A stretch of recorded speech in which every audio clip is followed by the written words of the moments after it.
ಅಂಥ ಶಕ್ತಿ ಇದ್ದಂಥವ್ರು ಯಾರೂ ಇಲ್ಲ, ನಾವು ಗಮನಿಸಬೇಕಾಗಿದೆ. ಈ ನೆಲೆಯಲ್ಲೇ ಇದೆಲ್ಲ ಗೊತ್ತದ ನಮ್ಮ ಯಾರಿಗೆ, ಈಗ ನಮ್ಮ ಸಿದ್ದರಾಮಯ್ಯರಿಗೆ ಮತ್ತು ಡಿ ಕೆ ಶಿವಕುಮಾರ್ ಅವರಿಗೆ.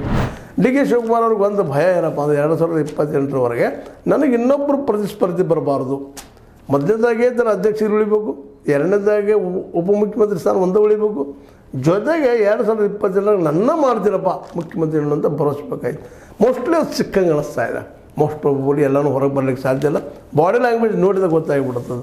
ಅದರಿಂದಾಗಿ ಇನ್ನೊಂದು ಅವ್ರಿಗೆ ಗಮನಿಸಬೇಕಾಯ್ತು ಏನಪ್ಪ ಅಂತಂದ್ರೆ, ಸಿದ್ದರಾಮಯ್ಯ ಸುತ್ತಮುತ್ತ ಇದ್ದಂಥವರು ಅದರಲ್ಲಿ ನಮಗೆ ಸತೀಶ್ ಅವ್ರ ಭಯ, ಜಿ ಪರಮೇಶ್ವರ್ ಭಯ, ಮತ್ತು ಇನ್ನೊಂದು ಇತ್ತೀಚೆಗೆ ನಮ್ಮ ಖರ್ಗೆ ಅವ್ರ ಮಗ ಪ್ರಿಯಾಂಕ ಖರ್ಗೆ ಅವ್ರ ಭಯನೂ ಸಹಿತ ನಮ್ಮ ಡಿ ಕೆ ಶಿವರಿಗೆ ಇದ್ದಂಗೆ ಕಾಣ್ತದೆ. ಯಾಕಂದ್ರೆ ದಲಿತ ಅಂತಾಗ ಮೊದಲನೇದಾಗೆ ಪರಮೇಶ್ವರಪ್ಪನ ಬರ್ತಾರೆ, ಎರಡನೇದಾಗೆ ಪ್ರಿಯಾಂಕ ಖರ್ಗೆ ಅವ್ರು ಬರ್ತಾರೆ, ಮುಂದೆ ಇಲ್ಲಪ್ಪ ಆದಿವಾಸಿಗಳು ಬಂದಾಗ ಸಹಜವಾಗಿ ಸತೀಶ್ ಅವ್ರು ಬರ್ತಾರೆ.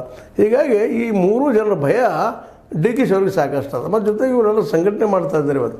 ಅದರಲ್ಲೂ ಸತೀಶ್ ಜಾರಕಿಹೊಳಿ ಅವರಂತೆ ಸಂಘಟನೆ ಜೋರು ನಡೆಸಿದ್ದಾರೆ. ಜೊತೆಗೆ ಖರ್ಗೆ ಅವರು ತಮ್ಮ ದಲಿತ ಸಮುದಾಯದಲ್ಲಿ ತಾನೊಬ್ಬ ಲೀಡರಪ್ಪ ಅನ್ನೋದನ್ನು ತೋರಿಸ್ಕೊಳ್ತಾ ಇದ್ದಾರೆ. ಇತ್ತೀಚೆಗೆ ನಿಮಗೆ ಗೊತ್ತದ ಚಿತ್ತಾಪುರದಲ್ಲಿ ಆದಂಥದ್ದು ಭೀಮಸೇನೆಯನ್ನು ಮಾಡಿಕೊಂಡು ಮತ್ತು ಪಥಸಂಚಲನ ಮಾಡಿ ಜನರ ಜಾಗೃತಿ ಮೂಡಿಸುವಂಥದ್ದು. ಮತ್ತು ಇವತ್ತು RSSಗೆ ಏನಾದರೂ ಭಯ ಇದ್ದರೆ ಈ ದಲಿತ, ಹಿಂದುಳಿದ ಮತ್ತು ಮೈನಾರಿಟಿ ಇವರ ಭಯ ಅವ್ರಿಗೆ ಅದ. ಸ್ವತಂತ್ರವಾದ ಮೀಡಿಯಾಗೆ ಬೇಕಾಗಿರುವುದು ಸ್ವತಂತ್ರ ಧ್ವನಿ. ಆ ಸ್ವತಂತ್ರ ಧ್ವನಿ ಉಳಿಸಲು ನೀವು ಮಾಡಬೇಕಾದದ್ದು ಇಷ್ಟೇ. ಅದೇನಪ್ಪಾ ಅಂತಂತಂದ್ರೆ ನಿಮ್ಮ ಕೈಲಾದಷ್ಟು ಸಹಾಯ ಈ ಚಾನಲ್ಗೆ ಮಾಡಿ ಹಾಗೂ ನಿಮ್ಮ ಧ್ವನಿಯನ್ನು ಕಾಪಾಡಿಕೊಳ್ಳಿ. ಇವರು ಒಂದಾದ್ರಪ್ಪ ಅಂದ್ರೆ ನಮ್ಮ ಹೊಟ್ಟದಾಗ ಕೊಡ್ತಾರಪ್ಪ ಅನ್ನೋದು ಭಯ RSSಗೆ ಅದ. ಆದರೆ ಮುಖವಾಡಾಗೆ ಅದರ ಒಂದು ಇದಾಗಿ ಚಿಹ್ನೆಯಾಗಿ ಇವತ್ತು ರಾಹುಲ್ ಗಾಂಧಿಯವರು ಕಾಣ್ತಾ ಇದ್ದಾರೆ.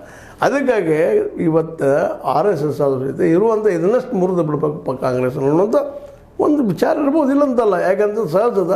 ಮತ್ತು ಈಗಾಗಲೇ ಮೋದಿ ಅವರು